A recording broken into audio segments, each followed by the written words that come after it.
This is my family. They are listening to my persuasive speech.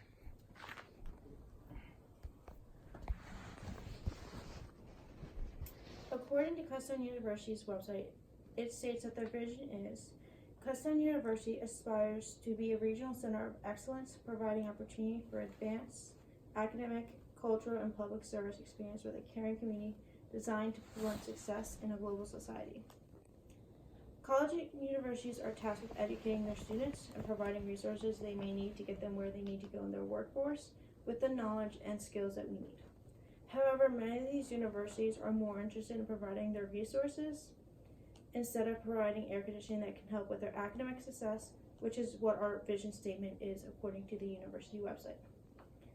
As a student who lived in a traditional hall, I have firsthand knowledge of how the heat can affect a student's learning and their ability to succeed academically. Kutztown University should install air conditioning in all residence halls to improve their students' three main areas: their health, their overall experience on campus, and their academic success. First, rather than only letting some athletics and upperclassmen live in air conditioning dorms, KU should put air conditioning in all dorms to improve their overall health. According to VOA News, each participant wore an activity monitor to measure their heart rate, respiration, and sleep quality in a study. In the study, it showed those without AC showed they slept worse, if at all, in those dorms. The dorms without AC were louder when they tried to sleep due to the fans and the street noise that they heard, and that disrupted their sleep that they got. The dorms without AC were louder when they tried to sleep. In results of less sleep, those without AC also suffered from less energy and mental resources. They also struggled with the ability to focus because of the lack of energy and sleep.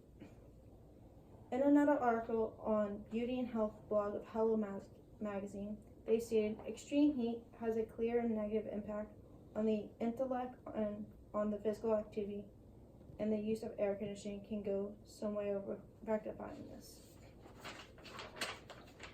Despite knowing how AC can help with health issues, KU still has yet to put them in all dorms to help their students. According to an article from APACS, it states air conditioning can be very helpful to people who suffer from asthma and other respiratory conditions. In the article, it also states, similar to respiratory issues, a good clean air conditioning filter will do a fantastic job of filtering out airborne particles that contribute to the springtime allergies and sinus troubles. APEX also says a good air conditioning unit will provide much needed relief for those students who are trying to learn. The last thing the article states is heat stroke is very common during the long hot summers. A cool area retreat when the weather gets too much will help avoid heat stroke and other heat-related conditions, where students move in at the mid of the summer, so it helps when we have AC to get us through those weeks. Now that I've talked about how AC can improve our health, I'm ready to move on to my next point. Second, the students should be able to have a happy experience in the dorms. When the heat is trapped in a building, it can cause issues of discomfort to those living in the building. KU provides study lounges where students are able to have little comfort, but some students take this as an opportunity to sleep there so they can get somewhat of a comfortable night's rest. Rebecca Cohen writes in her article in the Daily Trojan, a university that allows its students to sleep on the floors of a lobby does not make an impression upon its student body, especially when the room and board comes at such a high cost. This meaning we pay such high money to live in these dorms, but we're not able to enjoy them in comfort due to the heat that we see during the first few weeks and the last few weeks. Moreover, she also explains the students' discomfort could lead to lack of sleep and later turn into an issue of academic success. So students who are living in these dorms could not get enough sleep, and which they can, when they finally do fall asleep, they can oversleep or miss class due to it. The article also states the lack of air conditioning basically sends a message to all incoming freshmen. They must choose between comfort or dorm style living. The difference between this article and KU is a freshman, we do not get the option of choosing a suite style dorm with air conditioning, which I think is not okay because I feel like everyone should have the same amount of comfortability when they move to a college. The last thing she says, it does not seem to give students a sense of inequality because there are buildings for freshmen that do not have air conditioning. Although it is not an inequality between freshmen, it's an inequality between freshmen and upperclassmen students at Kutztown University. Students tend to spend as much time in air conditioning dorms as possible because of this comfort and the experience they have. Places around KU campus has air conditioning, including all upperclassmen doors and academic buildings. So why are there not any air conditioning in freshman dorms? So far, I've argued that KU has neglected the comfort and inequality parts of campus, and they have ignored the fact that all buildings should have air conditioning.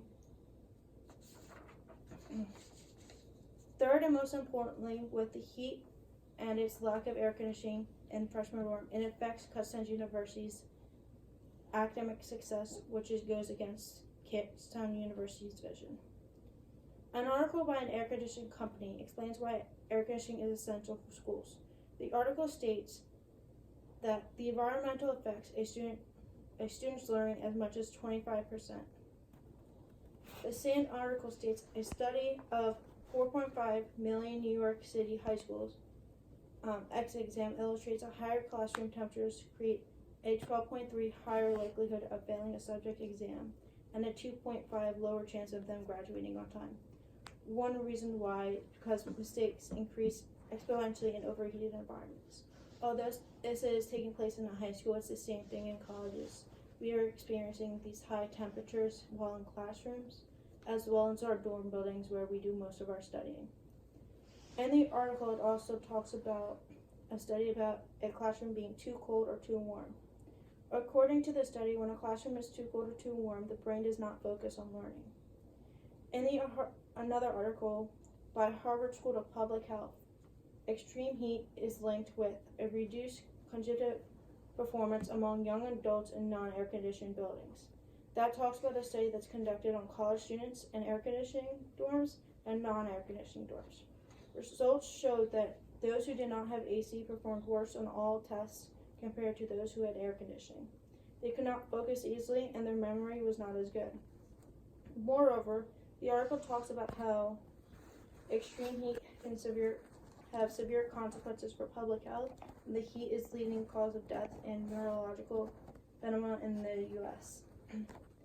If Kutztown wants to keep us safe, they would install air conditioning in all dorms to keep the dorm cool and improve our students' academic success, which is part of our vision. If after hearing about the issues of the heat in dorms and dorm buildings, you care about the future and the academic success of Kutztown University students, please consider signing this petition in favor of installing air conditioning in all dorms. In conclusion, Kutztown University of Pennsylvania should install air conditioning in all buildings because of the heat can affect a student's health, academic success, and comfort. For this reason, I suggest you sign the petition and prompt KU to install air conditioning. Thank you for listening to my speech on the necessity of air conditioning in dorms.